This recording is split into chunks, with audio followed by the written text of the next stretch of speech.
یہ جو عشق اور محبت ہے بہت خطرناک چیز ہے. لوگ کہتے ہیں مقدس ہے، میں دکھانے کے لیے جا رہا ہوں. یہ کتنا خطرناک ہے. یہ جو موبائل سے واٹس ایپ کی لڑکی سے لوگ رابطہ کرتے ہیں، اس کی زندہ مثال ہے. یہ پاکٹ مار لڑکی ہوتی ہے. اس کو پتہ ہوتا کون لڑکا مالدار ہے، اسی سے یہ ٹچ کرتی ہے. جب اکاؤنٹ کی مالک ہو جاتی، زمین کی مالک ہو جاتی، اولاد کی مالک ہو جاتی ہے، تو ایک لات پیچھے سے مارتی ہے. اور یہ دھوبی کا گدھا نہ گھر کا رہتا ہے نہ گھاٹ کا رہتا ہے. اس کے پاس ایک ہی چارہ رہتا ہے، زہر کھا کر کے مر جاتا ہے، خودکشی کر لیتا ہے. نہ گھر کا رہتا ہے نہ گھاٹ کا رہتا ہے. بہت خطرناک راستہ ہے یہ عشق اور محبت. دکھانے کے لیے جا رہا ہوں، بہت دھیان سے اس کو سنیے گا. آپ کو معلوم ہے کہ صالح علیہ السلام کو اللہ تعالیٰ نے بطور معجزہ اونٹنی عطا کیا تھا. اس اونٹنی کو قتل کرنے والا کون آدمی تھا، یہ دکھانے کے لیے جا رہا ہوں. اس آدمی کا نام تھا قیدار بن سالف نام تھا اس کا. اور اس کا چکر چل رہا تھا ایک لڑکی سے، اس کا نام تھا انیزہ. اس لڑکی نے کہا کہ میں تم سے اس شرط پر شادی کروں گی کہ تم صالح علیہ السلام کی اونٹنی کو قتل کر دو. اس لڑکی کے عشق نے اس لڑکے کو مجبور کیا کہ اس اونٹنی کو راستے سے ہٹاؤ. جیسے صالح السلام کی اونٹنی پر اس نے حملہ کیا، اللہ کا عذاب پوری قوم پر آ گیا. اس لڑکے کی وجہ سے، اس لڑکی کے عشق اور محبت کے چکر میں پوری قوم تباہ ہو گئی. دوسری مثال آپ کے سامنے رکھنے کے لیے جا رہا ہوں، اس کو بہت دھیان سے سنیے گا. حضرت علی پر حملہ ہوا، کس نے قتل کیا، کس نے شہید کیا؟ اس آدمی کا نام تھا عبد الرحمن ابن ملجم. یہ آدمی تھا. اس کا چکر چل رہا تھا ایک لڑکی سے، قتامہ. اس کے باپ کو حضرت علی نے قتل کیا تھا. تو اپنے باپ کے قتل کا بدلہ لینے کے لیے اس لڑکی نے اس لڑکے سے کہا کہ میں تمہارے نکاح پر اسی شرط پر آؤں گی جب تم حضرت علی کو شہید کر دو. اس لڑکی کے چکر نے اس لڑکے کو مجبور کیا، حضرت علی پر حملہ ہوا. اس لڑکے نے پیار اور عشق کے چکر میں حضرت علی کو شہید کر دیا. کتنی خطرناک چیز ہے، میں آپ کے سامنے رکھنے کے لیے جا رہا ہوں. اس کی حقیقت کچھ بھی نہیں ہے. ایک نمونہ آپ کی خدمت میں آ رہا، دھیان سے اس کو سنیے گا. خانقاہ میں ایک مرید آیا، جوان تھا، خوبصورت تھا، اور پیر صاحب کی نوکرانی کھانا پہنچا رہی ہے. تو اسی کو آنکھ مارنے لگا. پیر صاحب کی نوکرانی نے جا کر کے کہا کہ کس آوارہ کے پاس ہم کو بھیجتے ہو، وہ تو آنکھ مارتا ہے. کہا کہ اچھا اس کا علاج ہو جائے گا، اس کا علاج ہو جائے گا. پیر صاحب نے اپنی نوکرانی کو دست کی گولی کھلا دیا. پخانہ نکلنے لگا، دستانے لگا. 20 دست آئے. کہا کہ اس کو گھیلے میں رکھنا، مٹکے میں رکھنا، پھینکنا نہیں. اور اس کے بعد جب لڑکی چڑیل ہو گئی، آنکھ گھس گئی، چہرہ پھیکا پڑ گیا، ہڈی نظر آنے لگی، تو اب شیخ نے کہا کہ تم جاؤ کھانا لے کر کے، اب دیکھتے ہیں کہ آنکھ لڑاتا ہے کہ نہیں لڑاتا ہے. اب جب لڑکی کھانا لے کر کے آئی تو لڑکا مراقبے میں چلا گیا، اعتکاف میں سر اٹھا کر کے نہیں دیکھ رہا ہے. لڑکی کہہ رہی میں تو وہی لڑکی ہوں جس سے تم چند دن پہلے آنکھ لڑاتے تھے. تو شیخ نے آ کر کے کہا کہ او جوان، کیا بات ہے، اب آنکھ کیوں نہیں لڑاتے ہو، کیا کم ہوا؟ 20 کلو پخانہ کم ہوا. تم کو اس سے محبت نہیں تھی، پخانے سے محبت تھی. شیخ نے پھر تشت دکھلایا اسے جو بھرا تھا خادمہ کے دست سے، اور کہا کہ دیکھ اے طالب اسے صرف یہ نکلا ہے اس کے جسم سے، بس تیرا معشوق یہ پاخانہ تھا، تو اسی کا بس دیوانہ تھا. حسن جب مسہل سے پھیکا پڑ گیا، عشق کا بازار ٹھنڈا پڑ گیا، عشق کا بازار ٹھنڈا پڑ گیا. کتنا بڑا نقصان دکھانے کے لیے جا رہا ہوں. تیسرا نمونہ، عشق کی شادی ناکام ہوتی ہے. 90% شادی ختم ہو جاتی ہے، طلاق پر ختم ہو جاتی ہے. کیسے؟ راز سنیے. لڑکا جس وقت کسی لڑکی سے عشق کرتا ہے تو وہ جوش میں ہوتا ہے. لڑکی جس وقت لڑکے سے محبت کرتی ہے جوش میں ہوتی ہے، ہوش تو ہوتا نہیں ہے. اب جب شادی کے بعد گھر آتے ہیں ہوش آتا ہے، اب سمجھ میں آتا یہ تو الو کا پٹھا ہے، اب اس کو سمجھ میں آتا یہ تو الو کی پٹی ہے، رگڑا ہوا جھگڑا ہوا رشتہ ختم۔ اور جانتے ہیں کیوں رشتہ ختم ہوتا ہے؟ پیار اور محبت کا رشتہ کیوں ختم ہوتا ہے؟ دوسری وجہ، لڑکا ایک نمبر کا فلم باز، لڑکی ایک نمبر کی فلم باز۔ لڑکا لڑکی سے شادی اس خیال سے کیا کہ فلمی ہیروئن ہوگی، لڑکی نے اس خیال سے شادی کیا کہ لڑکا ایک نمبر کا ہیرو ہوگا۔ جب دونوں قریب آئے تو سمجھ میں آیا یہ ہیرو کہاں، یہ تو زیرو ہے، اس کو سمجھ میں آیا یہ تو زیرہ ہے۔ اب یہاں سے رگڑا ہوا جھگڑا ہوا مسئلہ ہی پیس دیا گیا، رشتہ ختم۔ جانتے ایک سب سے بڑا جھوٹ سماج میں کون سا ہے؟ ایک لڑکا کسی لڑکی کی آبرو جب لوٹتا ہے تو کیسے لوٹتا ہے؟ وہ اس سے آ کر کے کہتا ہے کہ تم سے میں شادی کروں گا۔ اب وہ لڑکی دھوکے میں آ جاتی ہے، آبرو حوالہ کر دیا، آبرو حوالہ ہو جانے کے بعد وہ لڑکا الگ ہو جاتا، مطلب نکل گیا تو پہچانتے نہیں۔ اب لڑکے کہتی ہے تم نے میری آبرو لوٹ لیا شادی کے وعدے پر، تو کہتا ہے کہ میری ماں تیار نہیں ہے، میرا باپ تیار نہیں ہے، یہ خود تیار نہیں ہے، اس کو مطلب آبرو لوٹنے سے تھا۔ چوتھی بات یاد رکھیے، بہت دھیان سے اس کو سنیے گا۔ عورت آگے آگے جا رہی تھی، پیچھے پیچھے لڑکا آ رہا تھا، عورت پلٹ کر کے کہتی تو میرے پیچھے کیوں آ رہا ہے؟ جان نہ پہچان، خدرا خدری سلام، یہ کہاں سے ہو رہا ہے؟ لڑکا پیچھے پیچھے آ رہا ہے، لڑکی آگے آگے جا رہی ہے، تو لڑکی پلٹ کر کے پوچھا کہ تم میرے پیچھے کیوں آ رہے ہو؟ کہ میں تم پر عاشق ہوں۔ لڑکی بھی سمجھدار تھی کہ ابھی 2 منٹ میں پتہ چل جائے گا۔ عاشق ہو؟ ارے تو بے وقوف ہو تم، عاشق ہونا تھا تو میری بہن پر عاشق ہوتے، میرے پیچھے میری بہن آ رہی مجھ سے زیادہ خوبصورت ہے۔ تو لڑکا اس کو چھوڑ کر کے ادھر تاک جھانک کرنے لگا، لڑکی نے منہ پر زور سے تماچا مارا، تو جھوٹا عاشق ہے، سچا عاشق نہیں ہے۔ کتنی خطرناک چیز ہے عشق اور محبت دکھانے کے لیے جا رہا ہوں۔ ایک مولوی صاحب سے ایک عورت کو عشق ہو گیا، اس نے سوچا کہ چلتے پھرتے مولوی صاحب کو تو لا نہیں سکتے، ہاں دعا تعویذ کے بہانے سے لا سکتے۔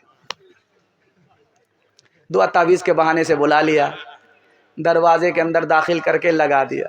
مولوی صاحب جھاڑ پھونک کے لیے نہیں لائے ہیں، یہاں تو کچھ اور نشہ ہے۔ اب عورت کی چالاکی دیکھیے، اس نے 3 چیز پیش کیا۔ اگر تم اپنی آبرو چاہتے ہو، جان بچانا چاہتے ہو، اس دروازے سے باہر نکلنا چاہتے ہو، عزت آبرو بچانا چاہتے ہو، تو تم کو 3 گناہ میں 1 گناہ کرنا پڑے گا۔ یہ بچہ ہے اس کو قتل کرنا پڑے گا، مجھ سے زنا کرنا پڑے گا، یہ دارو ہے اس کو پینا پڑے گا۔ اور مولوی صاحب کا بھی دماغ چکرا گیا کہ کریں تو کیا کریں۔ اس نے سوچ کر کے فیصلہ لیا کہ بچے کو قتل کروں گا یہ بہت بڑا گناہ ہے، عورت سے زنا کروں گا یہ بہت بڑا گناہ ہے۔ اس نے سوچا کہ شراب سب سے چھوٹا گناہ ہے۔ اس نے جیسے ہی جام چڑھایا، نشہ سر پر آیا، لڑکے کو قتل بھی کیا، لڑکی سے زنا بھی کیا، ایک شراب کیا آئی، کوئی گناہ نہیں بچا۔ ایک مثال پر پیغام ختم کر رہا ہوں۔ ٹھیلا والے کو آپ دیکھیں گے کبھی پیاز لے کر کے جاتا ہوا گھومتا ہوا، ککڑی والے کو دیکھیں گے آپ جاتا ہوا سماج سے، راستے سے محلے سے گزرتا ہے، تو ٹھیلا والا صبح سے لے کر کے شام تک پریشان، کوئی ککڑی خریدنے کے لیے نہیں آ رہا۔ کھیرا والا پریشان، ایک آدمی بھی کھیرا خریدنے کے لیے تیار نہیں۔ اب ککڑی والے نے دماغ لگایا، کھیرا والے نے دماغ لگایا، یار کریں تو کیا کریں، کیسے بیچیں؟ تو ککڑی والے سے کھیرا والے نے کہا کہ تم عورتوں میں چلے جاؤ، میں مردوں میں چلا جاتا ہوں، میں مردوں میں اعلان کرتا ہوں، تم عورت میں اعلان کرو، دیکھیں پورا کیسے ٹھیلا خالی نہیں ہو جاتا۔ کہا کہ کیسے؟ کہنا کہ تم کہنا عورتوں میں جا کر کے کہ مجنو کی پسلی لے لو، مجنو کی پسلی لے لو، مجنو کی پسلی لے لو، اور تم مردوں میں جا کر کے کہنا لیلا کی انگلی لے لو، لیلا کی انگلی لے۔ اب جتنے مجنو تھے پورا ٹھیلا صاف کر دیا، جتنی لیلا تھی مجنو کی ساری فصلی خالی کر دی۔ آخری پیغام عورتوں کے حوالے سے، داماد کی طرفداری میں، بیٹی کی طرفداری میں داماد جل جائے گا، ہاتھ اٹھا دیجئے انشاءاللہ۔ خیر ماشاءاللہ، بس آپ کا آخری امتحان تھا، آپ نے میری بھی آبرو بچا لیا، جلسے کو بھی بچا لیا۔ میں یہاں سے دعا کر کے جا رہا ہوں، اللہ آج کے جلسے کو بھی قبول فرمائے، کل کے جلسے کو بھی اللہ کامیاب فرمائے۔ آپ نے جتنا ادب سے سنا ہے، میں نے کبھی بھی اس علاقے میں اس طرح خوبصورت ماحول میں اور رات کے سناٹے میں نیند کو قربان کرتے ہوئے مجمع کو اس طرح سنتے ہوئے نہیں دیکھا. بے چینی بہت تھی. تھوڑی دیر پہلے میں نے دیکھا کہ میلے میں لوگ زیادہ تھے، یہاں کم تھے، اور جب شاعر لوگ شعر پڑھتے تھے تو آ جاتے تھے، جب شعر ختم ہو جاتا تو بھاگ جاتے تھے. لیکن اللہ نے آپ کو توفیق دی اور آپ اللہ کی توفیق سے اپنے مہمان کی آبرو بچا رہے ہیں. اللہ محشر میں آپ کی آبرو کی حفاظت فرمائے. بس دھیان سے سنیے گا، آخری نمونہ آپ کی خدمت میں لے کر کے آ رہا ہوں. بیٹی کو نصیحت کیا کیجیے، بیٹی کی طرفداری مت کیجیے. اگر فاطمہ بنانا ہے، عائشہ بنانا ہے تو بیٹی کی طرفداری مت کیجیے، بیٹی کو نصیحت کیجیے. کیسے میں دکھانے کے لیے جا رہا ہوں. حضرت عمر نے اپنی بیٹی کو پرائیویٹ میں بلایا، بلا کر کے کہا کہ میری پیاری بیٹی، ایک بار تم نے نبی کو ناراض کیا، نبی نے تمہیں طلاق دے دیا، میں نے تمہاری طرف سے معافی مانگی، نبی نے تمہیں معاف کر دیا، دوبارہ نکاح میں لے لیا. بیٹی اگر آئندہ کبھی نبی کو ناراض کیا، اپنے شوہر کو ناراض کیا تو زندگی بھر میں تم سے بات نہیں کروں گا. حضرت فاطمہ آ گئی. اللہ کے رسول نے پوچھا کہ فاطمہ کیوں آئی؟ تو کہا خفا ہو کر کے آئی. کہا کس سے؟ کہا علی سے. کہا کہ فاطمہ میں تمہارا باپ ہوں، علی تمہارے شوہر ہیں، اگر علی کی اجازت کے بغیر میرے گھر آؤ گی تو دروازہ بند تو ملے گا، کھل نہیں سکتا. بیٹی شوہر کو ناراض مت کرنا، ناراض ہو جائے معافی مانگ لینا. اگر شوہر کو ناراض کیا، شوہر نے معاف نہیں کیا، تم نے معافی نہیں مانگی، تمہارا انتقال ہو گیا، میں زندہ رہا، بیٹی میں تمہاری نماز جنازہ بھی نہیں پڑھوں گا، نماز جنازہ پڑھاؤں گا بھی نہیں. تیسرا نمونہ آپ کی خدمت میں لے کر کے آ رہا ہوں. رخصتی کا جب وقت ہوتا اس منظر کو آپ دیکھیے گا، گھر کے سارے لوگ ایسے روتے ہیں جیسے کہ قیامت برپا ہو گئی. 18 سال کی بیٹی کو پوس کر کے جوان کر کے باپ جب رخصت کرتا ہے تو کلیجہ منہ کو آ جاتا، قیامت برپا ہو جاتی. اتنا قیامت کا منظر ہوتا ہے. اس موقع سے ماں نے پرائیویٹ میں بیٹی کو بلایا، کہا بیٹی سسرال جا رہی ہو، غصہ مت دکھانا. بیٹی سسرال جا رہی ہو، شوہر کو بات بات پر ڈانٹنا نہیں ورنہ تم کو طلاق پڑ جائے. بیٹی سسرال تو جا رہی ہو، رانی بن کر کے مت رہنا، نوکرانی بن جانا، تمہارا شوہر تمہارے لیے نوکر بن جائے گا. بیٹی شوہر سے دور دور مت رہنا ورنہ وہ تم کو بھول جائے گا. بیٹی شوہر کے ساتھ ساتھ باہر ہمیشہ مت نکلنا ورنہ اس کو تم سے نفرت ہو جائے گی، تمہاری محبت کم ہو جائے گی. بیٹی جب سسرال جا رہی ہو تو شوہر کی ناک کی حفاظت کرنا، آنکھ کی حفاظت کرنا، کان کی حفاظت کرنا. تو بیٹی نے کہا اماں کان اس کے ہیں، آنکھ اس کی ہے، ناک اس کی، میں کیسے حفاظت کروں؟ کہا کہ بیٹی تمہاری غلط بات تمہارے شوہر کے کان میں نہ پہنچے، یہ کان کی حفاظت ہے. بیٹی تمہارے گناہ کی بدبو تمہارے شوہر کی ناک میں نہ پہنچے، یہ ناک کی حفاظت ہے. بیٹی اٹیچر پھٹیچر مت رہنا جب شوہر تمہارا گھر میں رہے. نئے کپڑے پہننا، پرانے نہیں. پرانے کپڑے ہیں تو میلے نہیں، صاف ستھرے کپڑے پہن کر کے رہنا. آنکھ میں سرما لگا کر کے رہنا، وضو کر کے رہنا، غسل کر کے رہنا، غسل نہیں تو وضو کر کے رہنا، سرما لگا کر کے رہنا، صاف ستھرے کپڑے پہن کر کے رہنا، تاکہ شوہر جب تم کو اپنی آنکھ سے دیکھے تو اس کی آنکھ بھی ٹھنڈی ہو، اس کا دل بھی خوش ہو جائے. ماں بیٹی دونوں کی عمر برابر. آپ کہیں گے ایسا کیسے ہو سکتا ہے؟ ماں کا نام عائشہ رضی اللہ عنہ، بیٹی کا نام فاطمہ رضی اللہ عنہ، دونوں کی عمر برابر. سوتیلی ماں سوتیلی بیٹی، لیکن سوتیلا سلوک نہیں. دل کی بات ماں بیٹی سے کہہ دے، بیٹی دل کی بات ماں سے کہہ دے، سہیلی جیسا سلوک. ماں کی مجلس میں بیٹی مسکراتی ہے تو ماں ہوتی ہے. او بیٹی بے موقع تمہارے مسکرانے کی کیا وجہ ہے؟ تو فاطمہ نے کہا اماں خیال آیا. کہا کیا خیال آیا؟ کہ میں رسول اللہ کی بیٹی ہوں، آپ تو ابو بکر کی بیٹی. سمجھ میں آ گیا کہ بیٹی کو فخر ہو رہا ہے، ادب بھی دینا ہے، حوصلہ بھی دینا ہے. تو ماں نے کہا، عائشہ نے کہا کہ بیٹی تم نے سچ کہا، اسی نبی کے صدقے میں ایمان ملا، اسی نبی کے صدقے میں قرآن ملا. لیکن بیٹی مجھے ہنسی آ رہی ہے اس بات پر کہ تو بھی انتقال کرے گی، قبر میں پہنچے گی، تیرے حق میں فیصلہ ہوگا، تو بھی جنت میں جائے گی. میں بھی انتقال کروں گی، قبر میں پہنچوں گی، میرے حق میں فیصلہ ہوگا، میں جنت میں جاؤں گی. لیکن بیٹی مجھے ہنسی اس بات پر آ رہی ہے کہ جب تو جنت میں جائے گی تیرے ہاتھ میں علی کا ہاتھ ہوگا.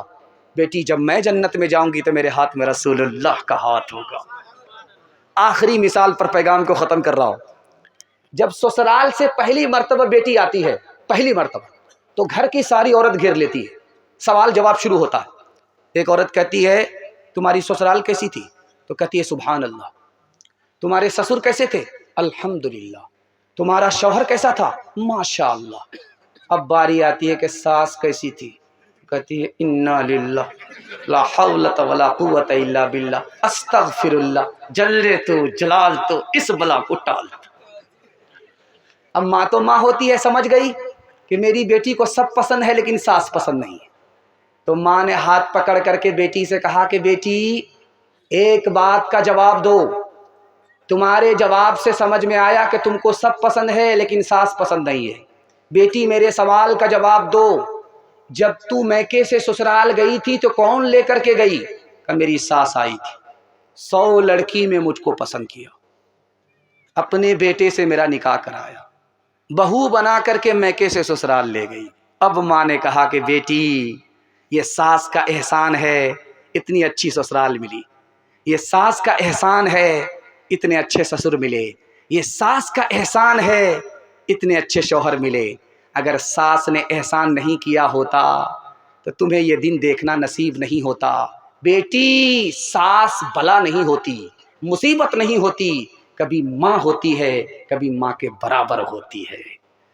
حضرت فاطمہ کی طرح عمر بھر ایسا کردار ہوتے سسرال میں، حضرت فاطمہ کی طرح عمر بھر ایسا کردار ہوتے سسرال میں، ساس تیری زمانے سے کہتی پھرے کچھ نہیں چاہیے بس بہو ساس ہو، اے بہن زندگی میں تو رہنا جہاں، گھر کو رکھنا بنا کر کہ جنت نما، اے بہن زندگی میں تو رہنا جہاں، گھر کو رکھنا بنا کر کہ جنت نما، شکر کرنا ادا رب کے احسان کا، ہاتھ میں تیرے دولہے کا جب ہاتھ ہو۔ پیغام ختم ہو گیا، آپ کا صدقہ آنا باقی ہے۔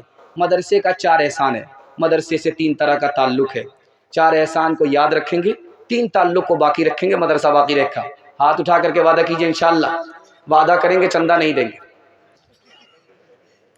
4 احسان مدرسے کا ہے۔ پہلا احسان یہ ہے کہ یہ مدرسہ نہیں ہوتا تو اسلام باقی نہیں رہتا۔ دوسرا احسان یہ ہے کہ اگر یہ مدرسہ نہیں ہوتا تو ہم مسلمان ہونے کی بات تو دور کی انسان بھی نہیں ہوتے، جانور سے بھی بدتر ہوتے۔ تیسرا احسان مدرسے کا یہ ہے اگر یہ مدرسہ نہیں ہوتا تو بچے کو ماں ملتی باپ نہیں ملتا، نکاح ہی نہیں ہوتا۔ چوتھا احسان مدرسے کا یہ ہے کہ اگر یہ مدرسہ نہیں ہوتا تو ہمارے بچے کو فری میں تعلیم نہیں ملتی۔ آپ اگر سوال کر دیں کہ بھائی آپ مولانا ہو، مدرسے سے پڑھے ہو، آپ کے باپ نے کتنا پیسہ خرچ کیا، میں انگلی پر بتا سکتا ہوں گن کر کے، اتنا کم پیسہ خرچ ہوا ہے۔ قوم کا چندہ تھا، مدرسے کا احسان تھا، میں نے فری میں تعلیم حاصل کر کے آپ کو بیان آ کر کے سنا رہا ہوں۔ یہ مدرسے کا احسان ہے۔ مدرسے کے 4 احسان کو باقی رکھنا ہے۔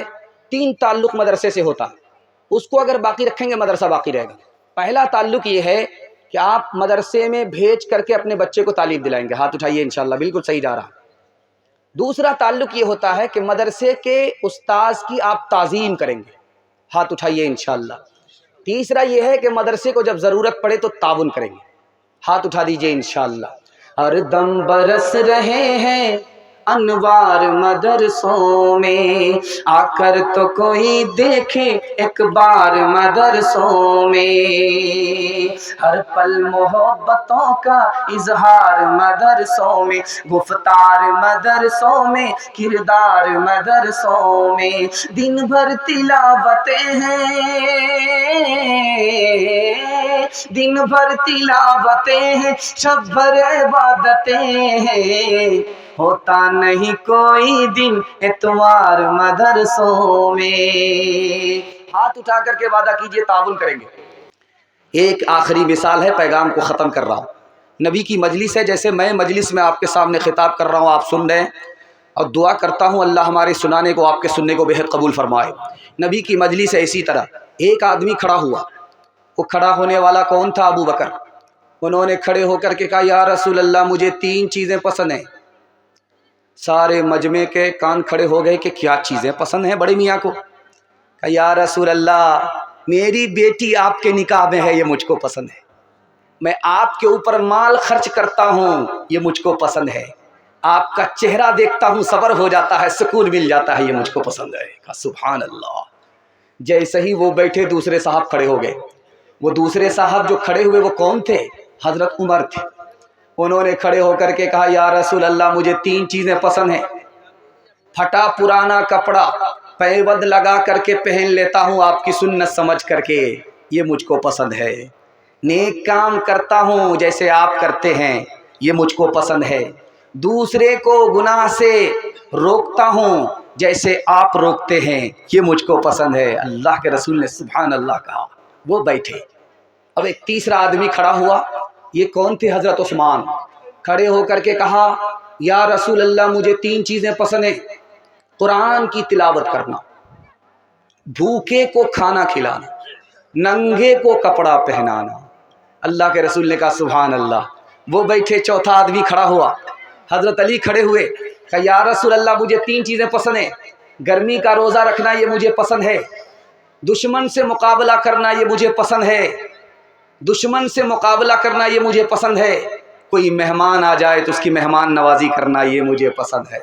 انشاءاللہ ہم گھر میں رہیں گے، دروازے پر مہمان ہوگا، میرا بیٹا کہے گا کہ باپ گھر میں نہیں ہے، ہاتھ اٹھا دیجئے، بالکل صحیح جا رہا ہے۔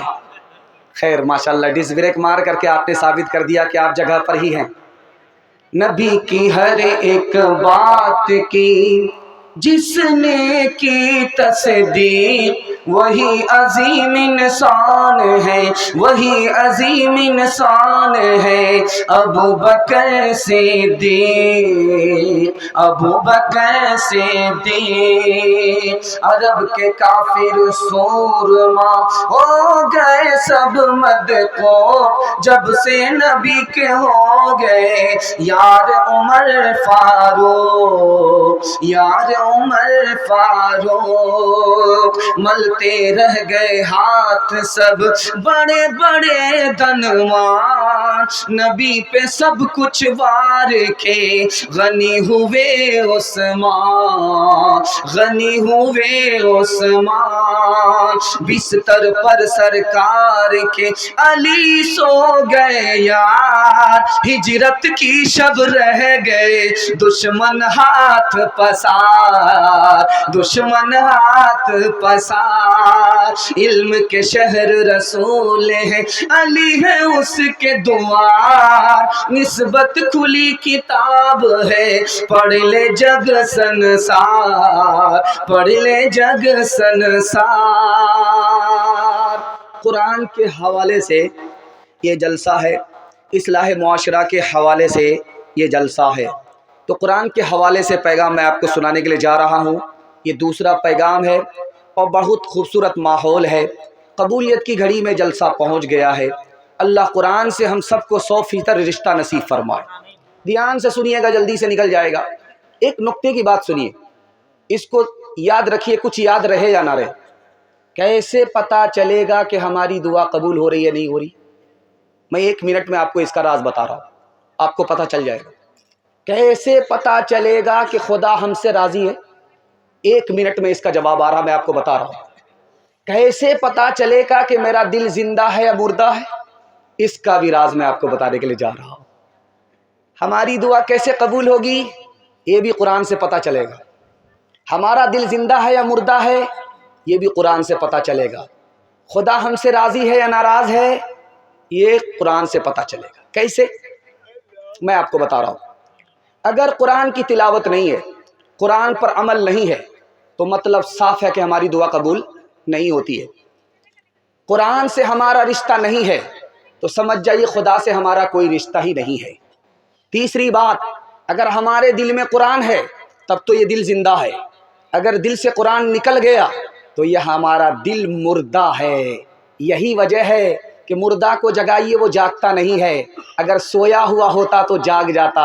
ہمارا دل اگر سویا ہوا ہوتا تو جلسے سے جاگ جاتا، جلسے کے بعد بھی نہیں جاگتا ہے، اس کا مطلب ہے کہ قرآن ہمارے دل سے نکل چکا۔ ایک بات یاد رکھیے، ایک راز آپ کو بتا رہا ہوں، آپ کا بچہ ماسٹر بھی بنے گا، آپ کا بچہ حافظ بھی بنے گا، کام وہ کرنا ہے جو میں بتا رہا ہوں۔ سب کام پہلے کریں گے، شادی بعد میں کریں گے، ہاتھ اٹھا دیجیے۔ خیر خیر، ایک بوڑھا نے سب پٹھا کر کے ہاتھ اٹھایا، بتائیے کون سی دوسری شادی کریں گے وہ؟ دھیان سے سنیے گا، جوانوں کے حوالے سے پیغام ہے، ایک بات سنیے گا دھیان سے۔ آپ چاہتے ہیں کہ آپ کا بچہ اسکول میں بھی تعلیم حاصل کرے، مدرسے میں بھی تعلیم حاصل کرے، حافظ قرآن ہو جائے۔ راز میں بتا رہا ہوں، آپ عمل کر کے دیکھ لیجئے، آپ کا بچہ ایک وقت میں ماسٹر بھی ہوگا، حافظ بھی ہوگا۔ 5 سال اسکول میں پڑھائیے، آپ اسکول میں بچے کو 5 سال پڑھائیے، جب وہ 5 سال مکمل کر لے اسکول میں، تو اسکول سے نکال کر کے اس کو 3 سال کے لیے آپ مدرسے میں داخل کر دیجیے۔ 3 سال میں وہ حافظ ہو جائے گا۔ جانتے ہیں حافظ ہونے کے بعد کیا ہوگا؟ اس کا دماغ اتنا تیز ہوگا جیسے پتھر پر چاقو تیز ہوتا ہے۔ جب آپ کا بچہ حافظ بن جائے تو اب اس کو مدرسے سے نکال کر کے اسکول میں داخل کر دیجئے۔ 3 سال کا جو گیپ ہوا، آپ ٹیوشن کرائیے، وہ بچہ سب کو پیچھے چھوڑ دے گا، سب سے آگے نکل جائے گا۔ کیوں؟ اس کے لیے قرآن مشکل نہیں تو دنیا کی کوئی کتاب اس کے لیے مشکل نہیں ہوگی۔ فضل خدا سے صاحب ذیشان ہو گیا، وہ خوش نصیب حافظ قرآن ہو گیا، اس کو جلا سکے گی نہ دوزخ کی آگ بھی، محفوظ جس کے سینے میں قرآن ہو گیا، وہ والدین حشر کے دن ہوں گے تاجدار، جن کا دلال حافظ قرآن ہو گیا، 10 ایسے آدمی کو وہ جنت دلائے گا، دوزخ میں جن کے جانے کا اعلان ہو گیا۔ قوم کا بچہ مدرسے میں، اپنا بچہ صرف اسکول میں پڑھے گا، ہاتھ اٹھا دیجئے انشاءاللہ۔ خیر، ماشاءاللہ مکمل آپ لوگ بیدار ہو چکے ہیں۔ اس بیداری کو میں سلام کرتا ہوں کہ اللہ تعالیٰ ضمیر سے اور آپ کو ایمان سے زندہ فرمائے۔ چوتھا پیغام آپ کی خدمت میں لے کر کے آ رہا ہوں، تیزی کے ساتھ نکل جائے گا۔ بچوں کے حوالے سے، جوان کے حوالے سے سنا رہا ہوں۔ ماں باپ بچوں کی طرف سے کیسے ماں باپ ہیں، یہ نمونہ آئینے کی طرح آپ کو دکھانے کے لیے جا رہا ہوں، بالکل بائی پاس لے جا رہا ہوں۔ بیٹا لندن سے پڑھ کر کے آیا، باپ نے 10 لاکھ روپے برباد کیا اس کی تعلیم کے پیچھے۔ جب وہ پڑھ کر کے ہندوستان آیا تو بیمار پڑ گیا، اس کا انتقال ہونے لگا، تو بیٹا سے زیادہ باپ رو رہا ہے۔ تو بیٹا آنکھ کھول کر کے کہتا، ابا مر تو میں رہا ہوں، آپ اتنا کیوں رو رہے ہو؟ کہ بیٹا تمہاری موت سے تو رو ہی رہا ہوں، میرا جو پیسہ اتنا برباد ہوا ہے اس کی وجہ سے زیادہ رو رہا۔ تو بیٹے نے کہا کہ ابا ابھی کیا روتے، جب قیامت میں مجھے جہنم کی طرف جاتا ہوا دیکھو گے تب رو گے، تم نے مجھے اسکول کی تعلیم تو دی، مدرسے کی تعلیم نہیں دی۔ باپ کے جنازے پر بیٹا رو رہا، تو بغل والے نے کہا کہ بھائی وہ بھی تو بیٹا ہے، وہ نہیں رو رہا ہے، تم اتنا زیادہ کیوں رو رہے ہو؟ کہا یار میں اپنے باپ کے جنازے کو دیکھ کر کے کم رو رہا ہوں، اور رو اس پر رہا ہوں کہ باپ کا جنازہ سامنے ہے، مجھ کو پڑھانے کے لیے نہیں آ رہا۔ باپ نے مجھے پی ایچ ڈی کرا دیا، لیکن اتنی تعلیم مجھے نہیں دلائی کہ میں باپ کا جنازہ پڑھا سکوں، اس لیے رو رہا ہوں۔ تیسری مثال آپ کی خدمت پہ لے کر کے آ رہا ہوں۔ حضرت عمر کی عدالت میں ایک طرف باپ کھڑا ہے، ایک طرف بیٹا کھڑا ہے۔ باپ نے کہ بیٹے کے خلاف مقدمہ کیا ہے، بیٹے نے باپ کے خلاف مقدمہ کیا ہے۔ کتنا خطرناک مقدمہ ہے، میں آپ کے سامنے رکھنے کے لیے جا رہا ہوں۔ ایک طرف بیٹا کھڑا ہے، ایک طرف باپ کھڑا ہے۔ باپ کا دعویٰ ہے یہ بیٹا میرا نافرمان ہے، بیٹا کا دعویٰ ہے یہ باپ میرا نافرمان ہے، مجھ سے بڑا نافرمان۔ حضرت عمر کی عدالت میں سب لوگ سکتے میں چلے گئے کہ بھائی یہ کیا ہو رہا ہے، اس عدالت میں یہ ثابت ہوا کہ بیٹا بھی نافرمان ہے لیکن باپ بھی نافرمان ہے، لیکن پہلے کون نافرمان ہے، اس پر بحث ہوئی۔ تو حضرت عمر نے فرمایا کہ لوگوں، اس مقدمے میں یہ ثابت ہوا کہ باپ بھی نافرمان ہے، بیٹا بھی نافرمان ہے، لیکن سب سے بڑا نافرمان کون ہے؟ سب سے پہلے نافرمان یہ باپ ہے کہ بیٹا تو پیدا کیا، اچھا نام نہیں رکھا، بیٹا پیدا تو کیا، حرام کھلایا، بیٹا پیدا تو کیا، اچھی تعلیم نہیں دی، بچے کو انسان ہی نہ بنایا تو مسلمان کہاں سے بنے گا؟ اس لیے شیطان بنا۔ یہ نافرمان بعد میں ہے، باپ پہلے نافرمان۔ بیٹا وزیر ہو گیا پڑھ لکھ کر کے، بادشاہ کے برابر میں اس کی کرسی ہے۔ بادشاہ کو حیرت ہوئی کہ یہ کتنے بڑے خوش نصیب باپ کا بیٹا ہوگا، میں اس باپ کو دیکھنا چاہتا ہوں، اس کے گلے میں ہار ڈالنا چاہتا ہوں۔ تو بیٹے نے اپنے باپ کو فون کیا کہ بادشاہ سلامت آپ سے ملنا چاہتے، آپ آ جائیے۔ اب باپ بیچارہ بکری چرانے والا تھا، بکری بیچ کر کے اپنے بچے کو وزیر بنایا تھا۔ اسی لنگی میں، اسی گمچھا میں، کمبل اوڑھ کر کے، جوتا کو لاٹھی میں ٹانگ کر کے بادشاہ کے سامنے کھڑا ہو گیا۔ تو بادشاہ نے کہا تمہارا باپ کہاں ہے؟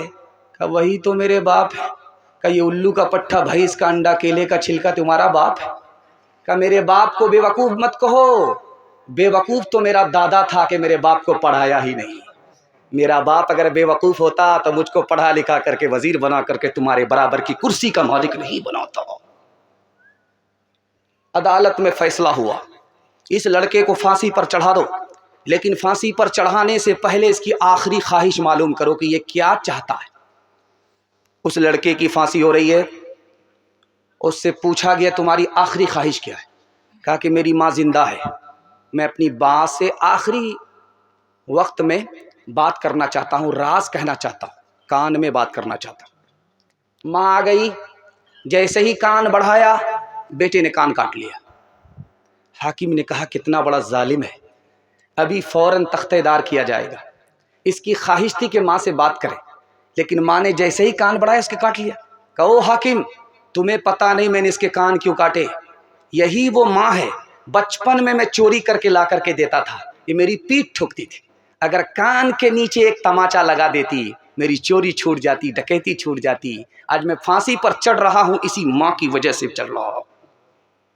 ایک مثال پر پیغام ختم کر رہا ہوں، دھیان سے اس کو سنیے گا۔ ڈانس چل رہا ہے، ایک آدمی کہتا ہے واہ رے لڑکی کیا ڈانس کیا، تو بغل کا ایک آدمی کہتا ہے کہ وہ لڑکی نہیں ہے لڑکا ہے۔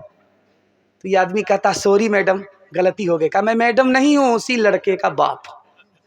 کر سکا تو کیوں رہا، اب کر کیوں پچھتائے، کر سکا تو کیوں رہا، اب کر کیوں پچھتائے، بوئے پیڑ ببول کا، بوئے پیڑ ببول کا، اموا کہاں سے پائے، اموا کہاں سے پائے، پاتھے دن پاتھے گئے ہریس کیوں نہیں، اب پچھتائے ہو تو کیا، اب پچھتائے ہو تو کیا، جب چڑیا چگ گئی کھیت، چڑیا چگ گئی کھیت۔